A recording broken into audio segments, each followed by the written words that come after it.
Hello అందరికీ పాత షర్ట్‌తో ఒక మంచి ఐడియా చూపిస్తాను చూసేయండి. మన లేడీస్‌కి అయితే డైలీ బాగా యూజ్ అవుతుంది. ఇలా ఒక షర్ట్‌ని తీసుకొని ఇలా కింద పరుచుకోవాలి. ఆర్మ్ హోల్ నుంచి ఇలా పైన నెక్ వరకి ఇలా అటు ఇటు కూడా డ్రా చేసుకొని కట్ చేసుకోవాలి. నెక్స్ట్ బ్యాక్ సైడ్ టర్న్ చేసుకొని ఇలా మిడిల్‌లో 2 లైన్స్ వేసుకోవాలి.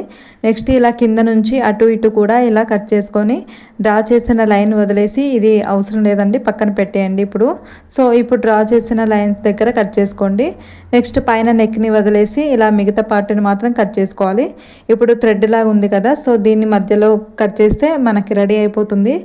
దీన్ని మనం డైలీ వంట చేసేటప్పుడు సింక్ దగ్గర గిన్నెలు తోమేటప్పుడు ఇలా వేసుకుంటే ఆప్రన్ లాగా మంచిగా యూజ్ అవుతుంది. వేస్ట్గా పడేసే వాటితో పక్కన పెట్టే టీ షర్ట్ తోటి ఇంత బాగా యూజ్ చేసుకోవచ్చు. టీ షర్ట్తో కూడా మన ఛానల్లో ఉందండి, ఒకసారి వెళ్ళి చెక్ చేయండి. నచ్చితే మాత్రం లైక్ చేయండి. ఇలాంటి మంచి మంచి యూస్ఫుల్ ఐడియాస్ చాలా ఉన్నాయి మన ఛానల్లో, ఒకసారి వెళ్ళి చెక్ చేయండి. నచ్చితే సబ్స్క్రైబ్ చేసుకోండి.